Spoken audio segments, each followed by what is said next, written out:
ನಾವ್ಯಾರು ಮಾತಾಡೋದು ನಿಮ್ಗೆ ಇಷ್ಟ ಇಲ್ಲ. ಆ್ಯಕ್ಚುಲಿ ಸುದೀಪ್ ಅಣ್ಣನ ನೋಡ್ಬೇಕಂತ ಬಂದಿರಿ ನೀವು. ಒಂಥರ ಫಿಲಿಮ್ ಬರೋಕ್ಕಿಂತ ಮುಂಚೆ ಅಡ್ವರ್ಟೈಸ್ಮೆಂಟ್ ಬರ್ತಾವಲ್ಲ, ಆ ಥರ ಈಗ ನಾವೆಲ್ಲ ಬಂದಿರೋದು. ಆದಷ್ಟು ಬೇಗನೆ ಸುದೀಪ್ ಅಣ್ಣ ಬರ್ತಾರೆ. ಸುದೀಪ್ ಅಣ್ಣ ಆದಷ್ಟು ಬೇಗನೆ ನೀವು ಬರಬೇಕು. ಸಾಕು ಕಾದು ಕಾದು ನಮ್ಮ ಜನರಿಗೆ ಸಾಕಾಯ್ತು. ಈಗ ನೀನು ಎಷ್ಟು ಜಲ್ದಿ ಬರ್ತಿ ಅಷ್ಟು ಜನ ನಮ್ಗೆ ಖುಷಿ ಆಗ್ತಾರೆ. ಯಾಕಂದ್ರೆ ಸುದೀಪ್ ಅಣ್ಣನ ಫ್ಯಾನ್ಸ್ ಅಂದ್ರೆ ಕಾಂಜಿ ಪಿಂಜಿ ಫ್ಯಾನ್ಸ್ ಅಲ್ಲ. ಸುದೀಪ್ ಅಣ್ಣನ ಫ್ಯಾನ್ಸ್ ಅಂದ್ರೆ ಕ್ಲಾಸ್ ಫ್ಯಾನ್ಸ್.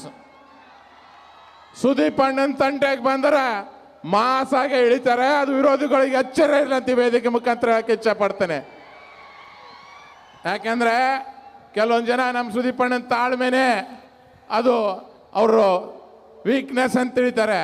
ಅದು ಸುದೀಪ್ ಅಣ್ಣನ ತಾಳ್ಮೆ ವೀಕ್ನೆಸ್ ಅಲ್ಲ, ಅದು ಸ್ಟ್ರಾಂಗ್ನೆಸ್ಸು.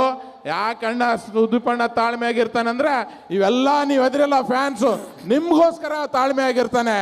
ಅದಕ್ಕೋಸ್ಕರ ಈ ಮಾರ್ಕ್ ಫಿಲಿಮ್ 25ನೇ ತಾರೀಕು ಬರ್ತದೆ.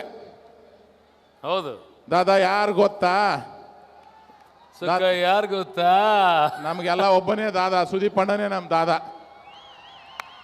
ಹಂಗಾಗಿ ಮಾರ್ಕ್ ಫಿಲಿಮ್ನ ನೀವೆಲ್ಲರೂ ನೋಡಲೇಬೇಕು. ಈ ಫಿಲಿಮ್ನ ಯಶಸ್ವಿಯಾಗಿ ಮಾಡಲೇಬೇಕು. ಯಾವತ್ತು ನಮ್ಮ ಸುದೀಪ್ ಅಣ್ಣನಿಗೆ ಫ್ಯಾನ್ಸ್ ಯಾವತ್ತೂ ಕೈ ಬಿಟ್ಟಿಲ್ಲ. ಯಾರು ಕೈ ಬಿಟ್ಟರು ಫ್ಯಾನ್ಸ್ ಕೈ ಬಿಟ್ಟಿಲ್ಲ. ಫ್ಯಾನ್ಸ್ಗೋಸ್ಕರನೇ ಇಷ್ಟು ಕಷ್ಟಪಟ್ಟು 4.5 ತಿಂಗಳಾಗಿ ಈ ಫಿಲಿಮ್ ಮಾಡಿದ್ದಾರೆ. ಅದಕ್ಕೋಸ್ಕರ ನಾವೆಲ್ಲರೂ ಸುದೀಪ್ ಅಣ್ಣನ ಜೊತೆಗೆ ನಿಂದಿರ್ತೇವೆ. ತಾವೆಲ್ಲರೂ ನಿಂತು ಆ ಸುದೀಪ್ ಅಣ್ಣಗೆ ಆಶೀರ್ವಾದ ಮಾಡ್ಬೇಕಂತ ನಿಮ್ಮೆಲ್ಲರ ಹತ್ರ ಮನವಿ ಮಾಡ್ಕೊಳ್ತಾನೆ. ಆದಷ್ಟು ಬೇಗ ನಾ ಸುದೀಪ್ ಅಣ್ಣ ವೇದಿಕೆ ಮೇಲೂ ಬರ್ಬೇಕಂತ ನಾವು ಮನವಿ ಮಾಡ್ಕೊಳ್ತಾನೆ. ತಮ್ಮೆಲ್ಲರಿಗೂ ಒಂದ್ಸಲ 2 ಮಾತು ಮುಗಿಸ್ತಾನೆ. Thank you ರಾಜುಗೌಡ್ರೆ.